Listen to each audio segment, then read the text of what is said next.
Hello, everyone. Welcome back to the NUFC Women's Podcast here in Heaton. I've got a lovely guest of mine, Juliette. How are you? I'm good, thank you. How are you doing? I'm fantastic. Thank you for asking. Yes, we are back at the corner house here.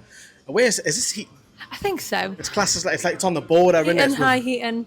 Somewhere in Newcastle. Yeah, it's on the. We've been here a few. We really should know this, to be honest with you. We've been here plenty of times. We're going to bring in you everything with NUFC Women, and of course a little bit of news that's going on with the lasses, and maybe something a little bit down the road as well. So so get your comments in if you're watching on YouTube, and if you're listening on the audio, you know what I do, 5-star, get what found, man. So you're probably thinking, well, who's this?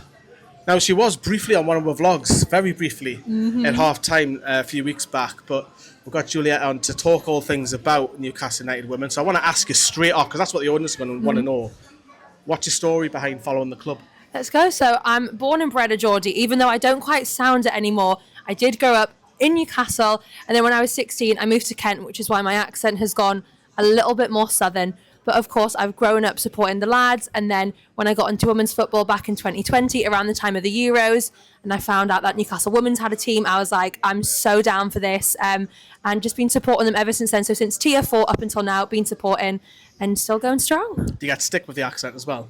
All the time. All the time. It's funny, when I'm down south, people will go, you sound dead northern. And then I'm up north and people are like, you are so posh. So I can't catch a break. I say I've got a hybrid accent, a little bit Newcastle, a little bit Kent, a little bit Hertfordshire, but I've lived all over. I lived in France for 2 months in 2022, so nice. I've been everywhere. Nice. Even France is getting a mention, eh? We're going global, yeah. Exactly. Right, so everyone please give us your well wishes for Juliette. Right, we're going to give you, of course, we're going to play the game, Who Am I?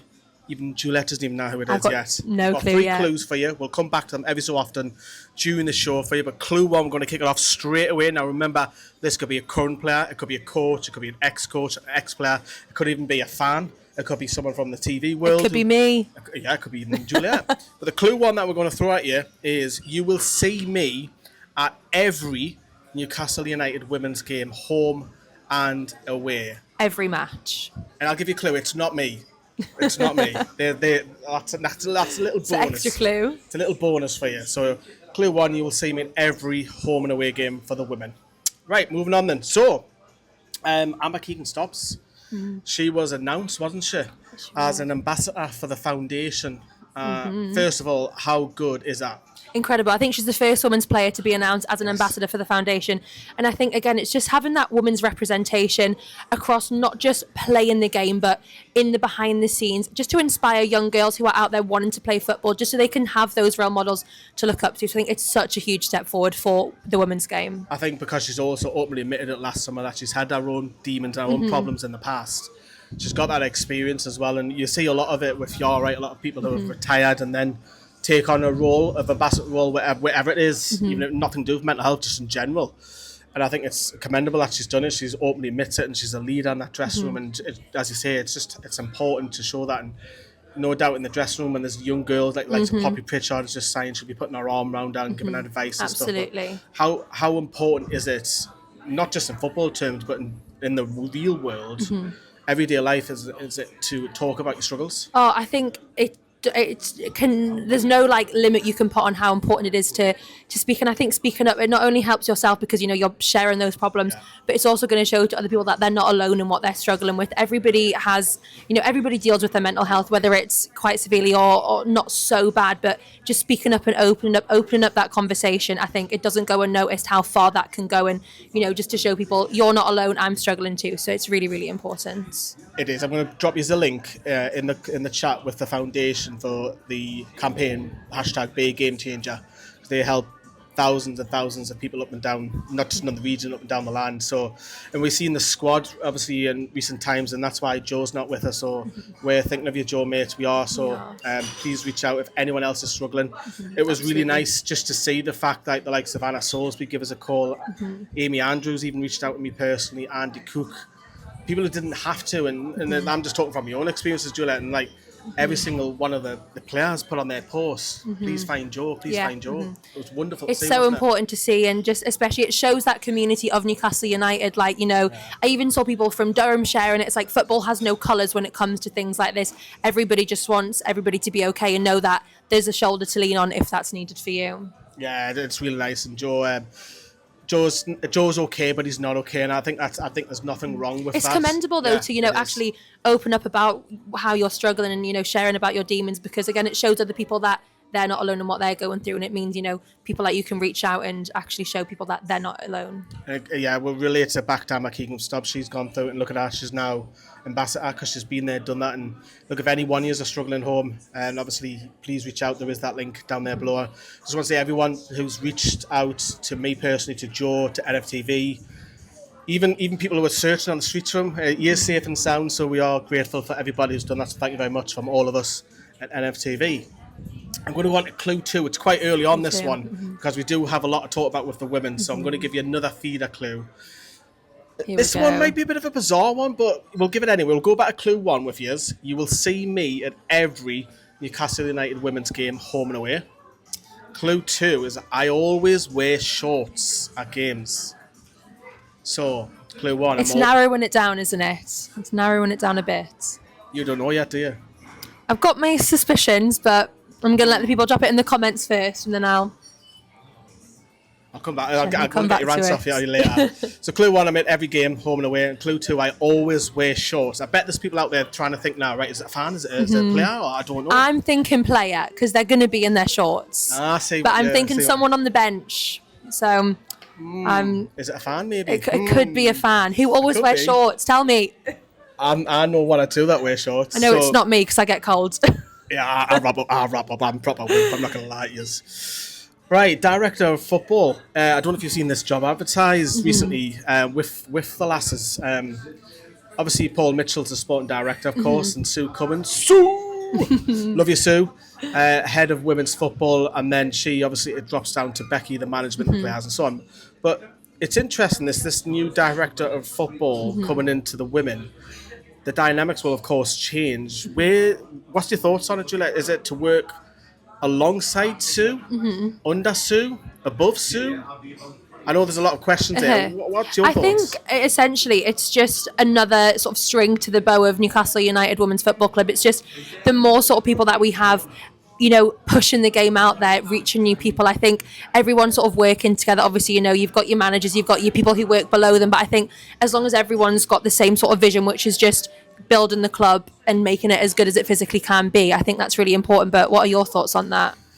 Well, it's funny you should say that. I was trying to get, I like to try and get a bit of information. At Palace away, which we will talk about the women on the pitch very shortly, I was doing a little bit digging. I didn't ask Sue directly, but I'm not going to get anyone into trouble. But I did ask one or two others, what's the role? And they believe that it's to work alongside Sue. So one will look after the football side, the other will look after the business side. There was a few fears that Sue's job, or she could be retiring, was under the... So I'm pleased that she's not, because... She's sticking around. Oh, she's mint Sue. Have you met Sue? I don't think I have. Oh, Sue, would you want to go for a coffee? I'll have to introduce you to Sue. It's just class, man. When you think of she's scary, she's women's football, she's not she's lush. She's not, she's lovely. She always asks, Lee, you been on any travels? I've been travelling again. But yeah, so we believe that's going to be working alongside that. So you'll hear probably the club release the news on that in the next week or two, because it's still open, I believe. But before we talk about obviously the lasses on the pitch and stuff, a couple of other news to rattle through. I don't know if you've seen this. Euro Million winners. Oh yes, I know what you're going to say. You know what I'm going on? Yeah, our neighbours down the road. And this isn't nothing to do with Newcastle directly, but we'll have to talk about it because it's incredible. It is. It's Durham, isn't it? And they've had an investment come through. And it's a couple from Hartlepool who have won the Euro Millions. Nice for them. Nice. Give us some. I know. And they've put in a 25% stake into Durham, which basically means that the uni no longer owns the football club, which first is great. Because they play down there. I think it's a lovely story, but it also means that the club, obviously, they don't have a men's football team like Newcastle do, Sunderland do in the area. And they've done well to stay in the championship, and they've been close a couple of times to get promoted. It's just, it's another step in the right direction for women's football, isn't it? I think, having that life-changing money come in, but then thinking, what can I actually do that's going to not just benefit myself, but benefit, this whole football club. So I think, what an investment for them, and what an incredible thing to do with their money that they've won. So yeah, it's really, really fab. It is, and hopefully, because women's football is a little bit different to the men's. Yeah. Not that you want your neighbours to do well, but just for the sport in general, for women's. Absolutely, it's a step in the right direction. Yeah, we've seen some. And I think it's going to, inspire some if I won the Euro Millions tomorrow, maybe I would look at, putting it into like a Newcastle club or something. It's going to inspire people down the line to, really invest in women's football. I think it'll help with the money side because I believe some of their directors are also getting a promotion as well, and they're moving away from the uni, and there's aspirations to build their own stadium, and Newcastle United Women really want that as well. So keep your eyes on what's happening down the road at Durham. So a little great piece of news. International call-ups. We've seen a few. Emily Murphy, who's looked great since signing. She's got 5 caps for Ireland. She's been called up. Lewis Joel, she's also got 5 caps, but she hasn't played too many games for Wales of late. And Freya Gregory, which is an interesting one because she definitely doesn't sound Scottish. She's very much English, but she's received her first Scotland call-up. She can work on her accent. Scotland. She's got her first call up to Scotland. Obviously, she's impressed. She must have some relative. I think if you've got like a grandparent, or I think it's a great way though to be able to get into international football. I think it's got pros and cons, but I think if you're wanting to break into that international football, I guess if you have a parent, a grandparent, and you're happy to represent a country that you're not super passionate about because you're English, you support the Lionesses, you support the Three Lions, but if you've got that grandparent and you're happy to represent Scotland and get that international play in time, which she's looking to continue at Newcastle and move on to other clubs in the future, having that international experience is going to be really beneficial. So I can see from like a business as a player's perspective also why you would do it. Point of view as well, if their granddad is fully Welsh, what it would mean for his granddaughter to play for his. Exactly. I can see that point of view. Especially with the Lionesses squad, I think being so hard to break into. Like even getting into the under 23 squad is tricky. So breaking into that, main Lionesses squad, it's insanely hard. So I think as a player, it's definitely, if you've got that option, I don't think anyone's going to be hating on anyone for doing it, because you've got to think of yourself as a business, as that football player. So I think that's what she's doing. She's thinking, what's the best for me to get the most playing time, get international games. And I guess that is Scotland. Profile on Newcastle United again. Absolutely. You mentioned the 23s. Alicia Body's not called because she's just come back from fitness, and Jasmine Quaid's not been called up either, which is a shame. But expect Alicia Body to get back on the 23 side. But the question I was trying to refer back to is when is it that Newcastle then sign an international player who's German or Danish and they come to the clubs and they're fully international? Do you think that's soon? I would hope so. I think just again to shine a light on Newcastle United, and I think just to again I think we are a great club for having that, like for having the fans who follow the team. But I think bringing in like a name in that football. Obviously, we've had Demi Stokes who's played for the Lionesses, but I think bringing in somebody from a different international team, I think that would be really cool. And I think definitely I don't see why it shouldn't be on the cards for the club. So I'm hoping something like that's upcoming soon. It is. There's a sad part of it as well, because we were talking off camera, the likes of the OGs. Yeah. The likes of Katie Barker's and Grace Donnelly's, and even Georgia's gone out loan to Middlesbrough. You start to lose, which is going to happen, unfortunately. As much as we love the club, you do lose talent, because talent gets better and better and harder as you go up the leagues. Absolutely. So, all right. So there we go. There's the news. We are going to talk about the club, and we'll give you the third clue. Now, we're doing it very early on, by the way, so we want to get you guessing. So we'll wrap up, go back to the first couple of clues. First clue, who am I? You'll see me at every Newcastle United women's game, home and away. Home and away. Clue 2, you'll always see me in shorts. And the third clue, this might narrow it down for a lot of years. So the third clue is every time there's a corner or a set piece, I can't help but get myself off my seat. I'll read that one out again. Every time there's a corner or there's a set piece, I can't help myself get up from my seat. Who am I? There's your 3 clues. Get your comments in. We'll reveal who it is after we've had Let us know what comment you guessed it on. It's not what clue you guessed it on. Did you get it from clue 1, or did you have to wait till clue 3? Let us know. I'll give you them next time. You can write the list next time. There we go. I'll do it next time. These are my Smashing. list. So. Yeah, who am I? So we'll talk about Newcastle then. It's been a bit of a mixed bag, hasn't it, the last 3 games? We've had a 3-2 win over Portsmouth, a draw away to Southampton, and a defeat at Palace in the FA Cup. So how would you sum up the last 3 games? I think obviously the Portsmouth match, I was actually there. I think to, start really well and then concede, and then to come back from that, I think that showed a lot of strength and a lot of character from the girls. And I think even the 2-0 loss it's 2-0, but that's a WSL side, which that is what we're trying to break into. So even just to get the experience playing a WSL side. And I think, what was it, the last 10 minutes that we conceded those 2 goals in, like, to keep a clean sheet for that long, I think it's incredible. I'd love to know your thoughts on, sort of how you think they played as well. I think you're right with the Portsmouth one. I think getting that win was important. Obviously, the week before it was Sheffield United. If we'd come back and we didn't play great at Sheffield United, but we got that late goal for Fernie, and we all expecting to bounce back from Portsmouth. Thankfully, the lasses did. And then the Southampton one was tricky because again, we were really poor. It was like the final minute as well that we got that equaliser. It shows that we're scoring late goals. Well, absolutely. Remember early in the season we were conceding them. Charlton, Durham. Yeah, there we go. So now it's flipped reversed, and they do say that it levels itself out, doesn't it? But I thought Southampton, we were really poor, but we came back, as they say. The Palace one, I think Palace overall deserved, yes, another goal to come late, but I think they deserved it, and it's a tough ask. I think unlike the week before at Palace, I thought we were in it first half a lot of the stage. Second half, we kind of like the quality shone and we're ripping us apart at the places. I know, as I say, they scored late, but I think they deserved the win. But I said on the videos that there's no shame. We've played, 4 WSL sides this season.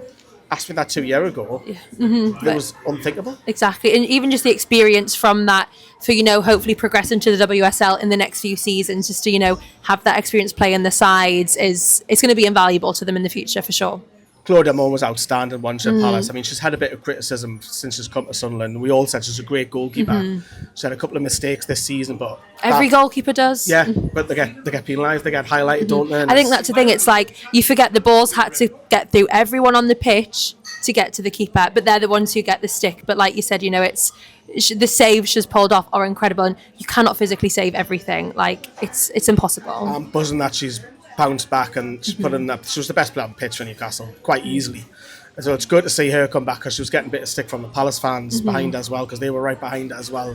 So she's come back from that, and it's good to see her bounce back because she was getting a little bit of criticism on social media, which I want to come on to as well. What's your thoughts on the negativity that's creeping in a little bit, because we've been there for a few years now and we've seen Newcastle win 8-0, 9-0. It's comfortable, but now it's not. You're up against fellow professionals. And is it the new fan that expects we're to go and batter teams, or is it realistic to get a little bit of criticism? I think with any team you're going to get it. With top WSL sides, with top men's Premier League sides, you are going to get the people who are going to have something to say and think they're a manager even though they're just sitting in their house on their sofa thinking that they're Becky Langley, which is like they're not. And I think unfortunately it's something that you have to expect, but it's in any walk of life. You're going to get that criticism. Just unfortunately with the girls, with them being so like out there on social media, that's where the comments going to come, and I think you'll see it more than what the men would. 100%. I think so it's personal. And it's so difficult, but I think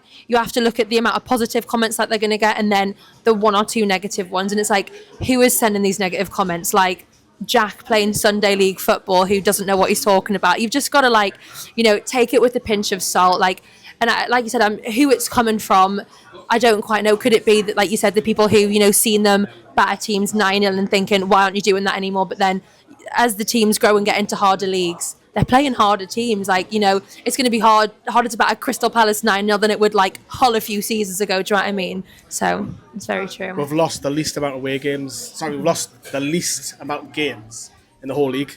Wow. There we go. Show you, I know we're not playing this weekend, but still, even before this weekend, we've only lost 2 league games. Yes, we have drawn. I think the criticism can be critique, and we do that as a channel as well. We'll say such and such didn't play well, but we'll build.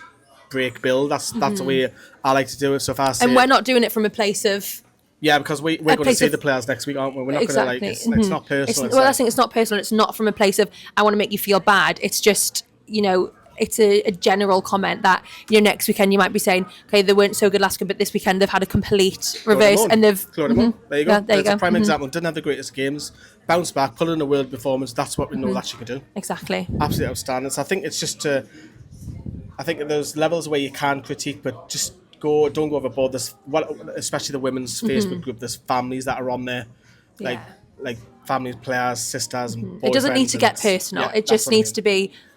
So and so maybe could have taken another chance. Like, it doesn't need to get into the deeper and personal stuff, because it's uncalled for and it's not fair. I think they wouldn't like it if we were doing it to them. So who come out? Chelsea defender, was it Millie Bright who come out and said that as well? She's come out and said that or She you heard it. should, but then they're standing there wanting Yeah, photographs and autographs. And it's just like, why am I going to give you my shirt when you've just sat and battered me the whole match? It's like, have some respect at the end of the day. I think all they're trying to do is do their jobs. That's literally just nailed it. Respect. They're trying to do their jobs. Have some respect. Like, it's as simple as that, really.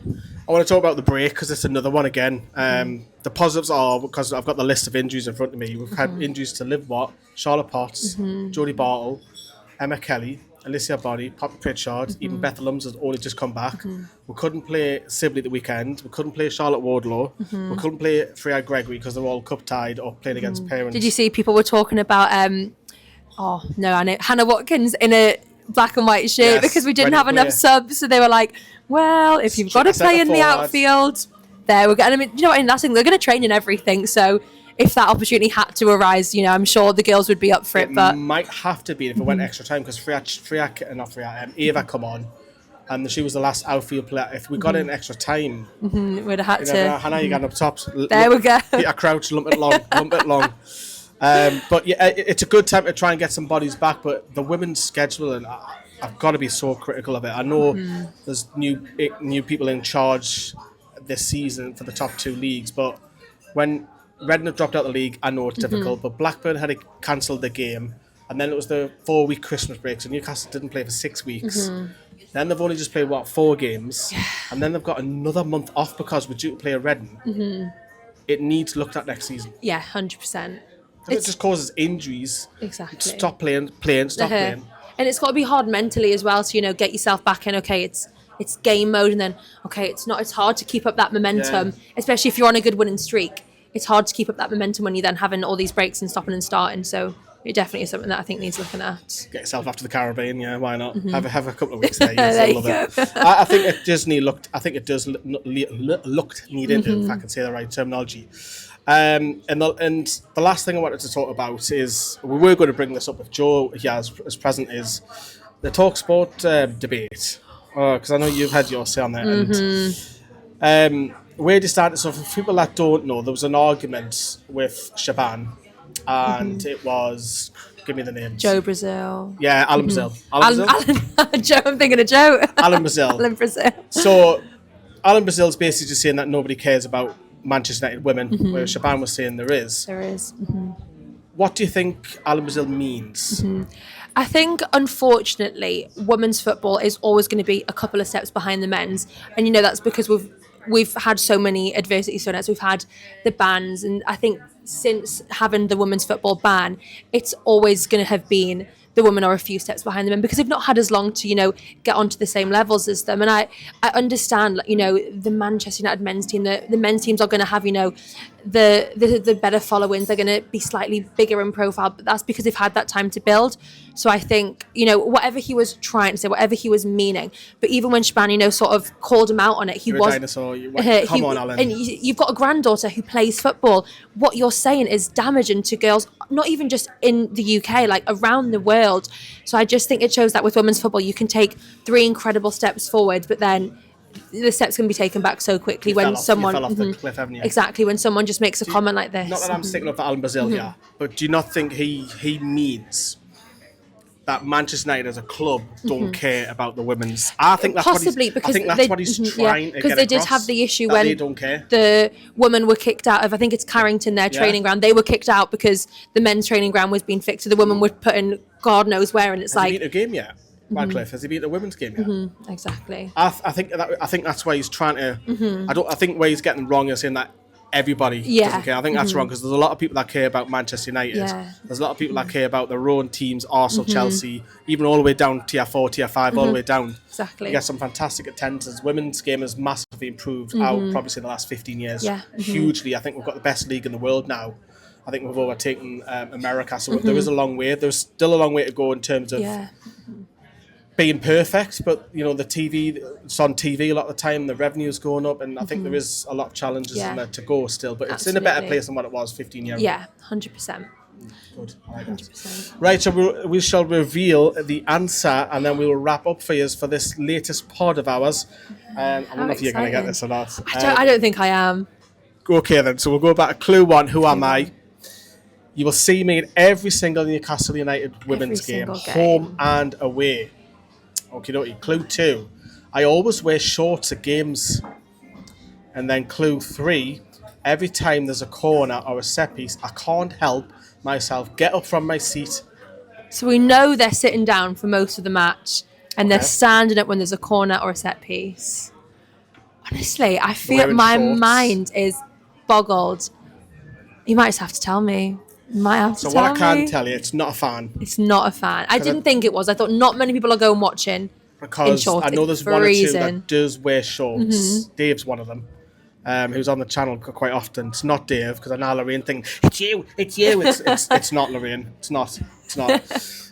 He's on the subs bench. He's on the subs bench.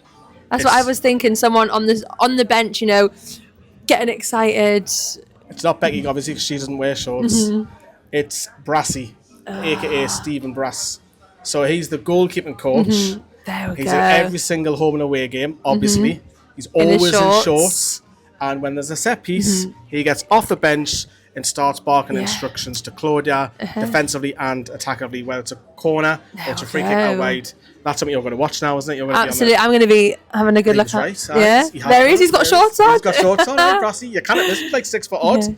So we're thinking of Brassy. So well done if you've got that. Absolutely. If anyone got that right, I'm impressed. Well done. There's normally Causey who runs the women's coaches. He normally is pretty good on that one. If you Causey get that, and like Juliette said earlier, let us know. Let us know if you got it on clue 1, 2, or 3, or even what your clues were at each stage as well. Yeah, like who you were thinking. Who were you thinking? Who did you eliminate? So hope you've played along with that, and that has been a wrap. Enjoyed that? Yeah, absolutely. Thank you so much for having me. I hope everyone's enjoyed it too. Yeah, thank you very much for coming on. Absolutely loved it with you. It's my pleasure. And we will do another one. We're going to do these shorter, like we have, because normally these last an hour, but shorter and more frequent as well, because we want to get in the swing of things. But from the corner, thank you very much for hosting us, and that camera over there as well. Thank you very much. Thanks for watching. And we'll see you all very soon here on Newcastle Fans TV.